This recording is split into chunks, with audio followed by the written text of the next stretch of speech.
Hello everyone. बेटा आज बात करेंगे प्रॉफिट एंड लॉस। देखिए प्रॉफिट एंड लॉस क्या है। जैसे मान लिया कोई चीज़ आपने खरीदी का मतलब सीपी। मान लो कोई चीज़ आपने 50 रुपये में खरीद ली और उस चीज़ को आपने 52 रुपये में बेच दिया। बेचने का मतलब होता है बेटा सेलिंग प्राइस। ठीक है, देखो 50 खर्च किए थे अपन ने और इसको बेचते वक्त आपको 52 रुपये मिल गए, यानी आपको 2 रुपये का फ़ायदा हो गया। तो ये जो फ़ायदा होता है इसे कहते हैं प्रॉफिट।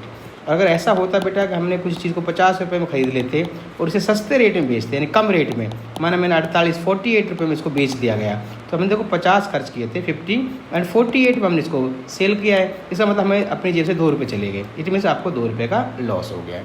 ये आपको कॉन्सेप्ट पता ही है बेटा। फिर आप जब प्रॉफिट परसेंट या लॉस परसेंट निकालते हैं उसका पता है, प्रॉफिट अपॉन सीपी है ना इंटू 100, और लॉस होता तो भी लॉस अपॉन सीपी इंटू 100, यानी सीपी पर ही आपको profit percent and loss percent find करना होता है, राइट।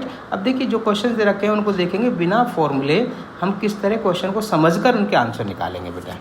जैसे देखिए क्वेश्चन लिखा हुआ है यहाँ पर, पहला ही क्वेश्चन है, इसमें लिखा है मीनू बॉट 2 फैंस, है ना, 2 पंखे, वो 1200 ईच, यानी कि 1200 रुपये का एक पंखा, यानी दोनों पंखे।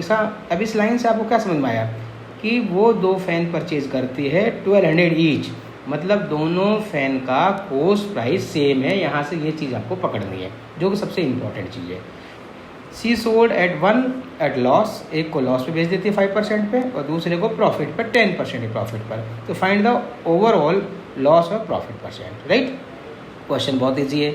आप सीधा सीधा क्या करेंगे, सीपी दे रखा है सर, प्रॉफिट दे रखा है, लॉस दे रखा है, एसपी निकाल लेंगे, है ना, दोनों का एसपी निकाल लेंगे, फिर दोनों का एसपी को ऐड कर लेंगे, टोटल एसपी टोटल सीपी, और फिर हम उससे आंसर निकाल देंगे, राइट। वो तो ठीक है, लेकिन क्या इसको भी दूसरे तरीके से चीज़ों को समझने की कोशिश करते हैं ताकि मैथमेटिक्स और आसान बन सके बेटा।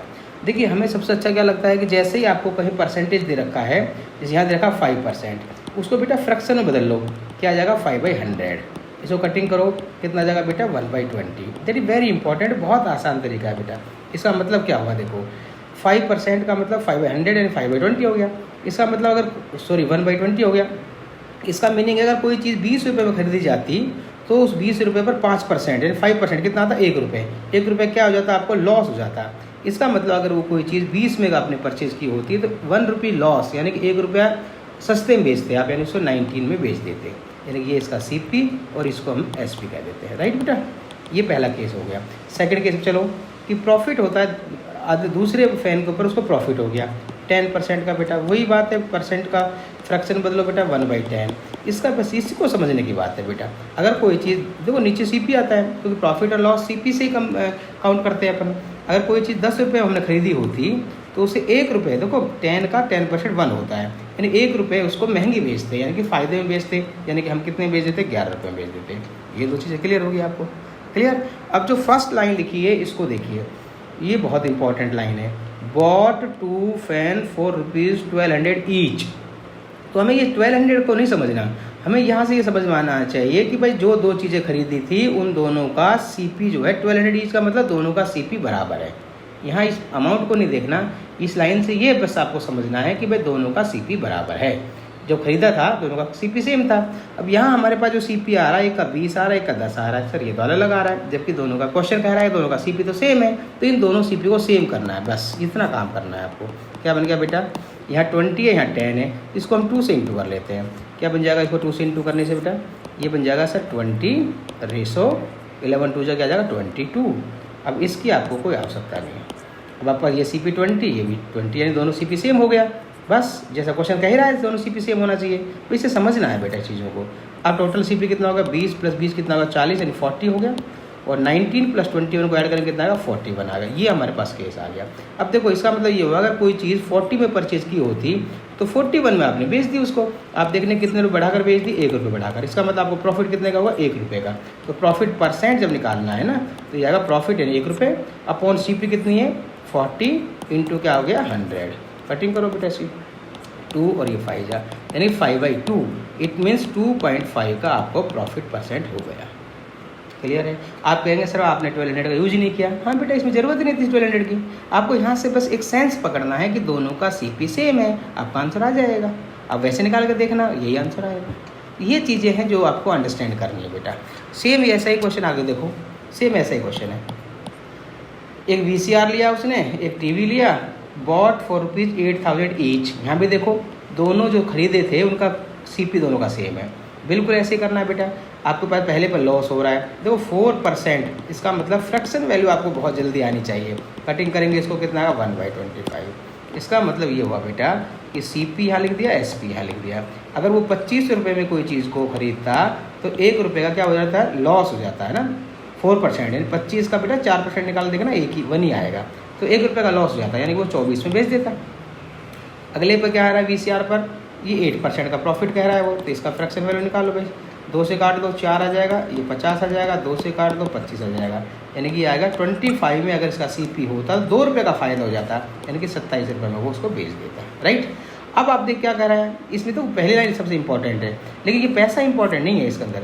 आप देख रहे हो बॉट फॉर रुपीज़ 8,000 ईच, मतलब दोनों को बराबर बराबर CP है दोनों की, यानी दोनों की CP सेम होनी चाहिए। हमारे पास क्या CP 25 सेम, अपना आप ही सेम आ गई। अब आपको कोई मल्टीप्लाई नहीं करना, बस टोटल CP कर लो, दोनों को प्लस कर लो, 50 रुपये आ गया सर। इन दोनों को ऐड कर लो सर, 51 आ गया। कितने का डिफरेंस आ गया देखो बेटा, 1 रुपये का, क्योंकि 50 में खरीदी और 51 में बेच दी 51 में, यानी 1 रुपये का बेनिफिट हो गया, यानी 1 यूनिट का बेनिफिट हो गया। कितना परसेंट हुआ बेनिफिट, प्रॉफिट 1 किस पे हुआ सर, CP पर, यानी 50 इंटू क्या आ जाएगा बेटा 100, कटिंग करो 2, यानी कि आपको 2% का बेनिफिट होगा। समझ पा रहे हैं बेटा। इस तरह कैलकुलेशन को भी छोटा कर सकते हैं, समय भी बच सकता है आपका। आगे देखो, ये क्वेश्चन बहुत ही अच्छा क्वेश्चन है। इसमें क्या दे रखा है, a milkman sold 2 buffaloes for rupees 20,000 each. अब यहाँ सोल्ड का मतलब SP आ गया, मतलब दोनों बफेलो को सेम, दो 20,000 ईच लिखा है, यानी कि सेम SP बेचता है। अगर इसी क्वेश्चन को बेटा अगर आप अपने तरीके से करेंगे तो देखिए, SP आपका पहला SP दूसरा SP, पहले पे गेन हो गया 5%, इसका जैसे CP निकालेंगे तो बेटा फ्रैक्शन में वैल्यू आएगी। फिर आप लॉस निकालेंगे, इसको निकालेंगे, ये भी फ्रैक्शन में आएगा, इन दोनों को ऐड करेंगे, फिर आप इस तरह निकालेंगे, इसमें आपका टाइम लगेगा। लेकिन जिस तरीके से बता रहे हैं उसमें करेंगे आप तो इतना फ्रैक्शन वैल्यू नहीं आएगी, इतनी बड़ी कैलकुलेशन नहीं आएगी बेटा। देखिए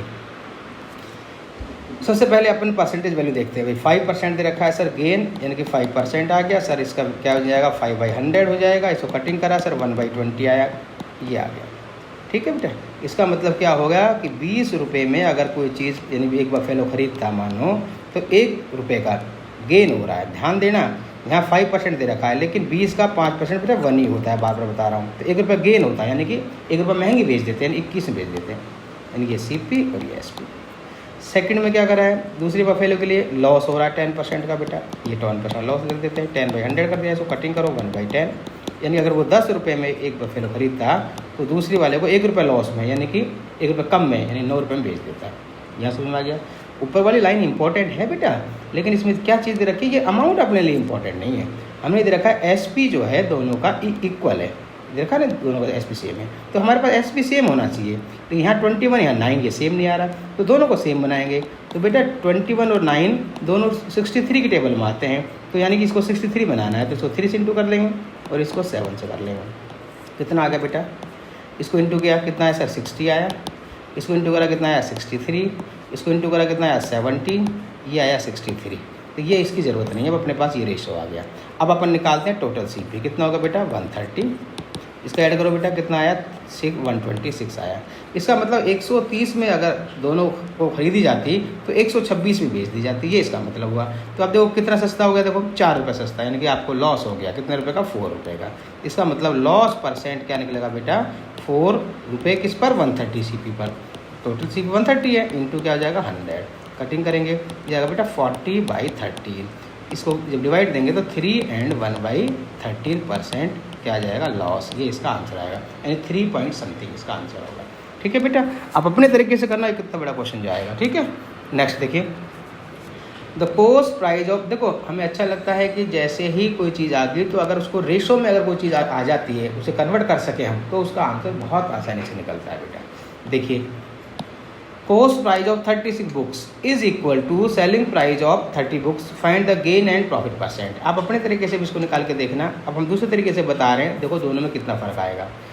क्या कहता है क्वेश्चन, जैसा क्वेश्चन बोलता करिए, कॉस्ट प्राइस ऑफ 36 बुक, यानी कि 36 बुक का कॉस्ट प्राइस इज मतलब इक्वल टू बेटा सेलिंग प्राइस ऑफ 30 बुक्स, यानी कि 30 इंटू SP हो गया।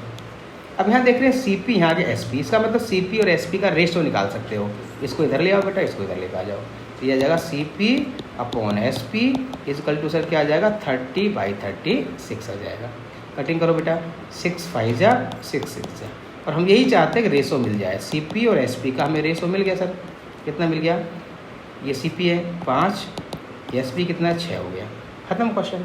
भाई अगर 5 रुपये में कोई खरीदी जाती है तो 6 रुपये में बेच देते हैं, तो कितना का फ़ायदा हो जाता है? 1 रुपये का फ़ायदा हो जाता है सर। बेनिफिट 1 रुपये का, प्रॉफिट आपका होगा 1 रुपये का। तो प्रॉफिट परसेंट, प्रॉफिट 1 रुपये का अपॉन किस पर सर? CP पर। कितना? 5 इंटू क्या आएगा बेटा? 100। 5 1 जा 5 2 जा 20, यानी आंसर कितना आ गया? 20% का प्रॉफिट आपका हो गया। इस तरह से क्वेश्चन पढ़े, और जो ट्रेडिशनल मेथड है इट्स वेरी नाइस, अच्छे हैं, कोई दिक्कत नहीं है, लेकिन समझकर नई चीज़ों को डेवलप करें। ओके बेटा, बाय बाय।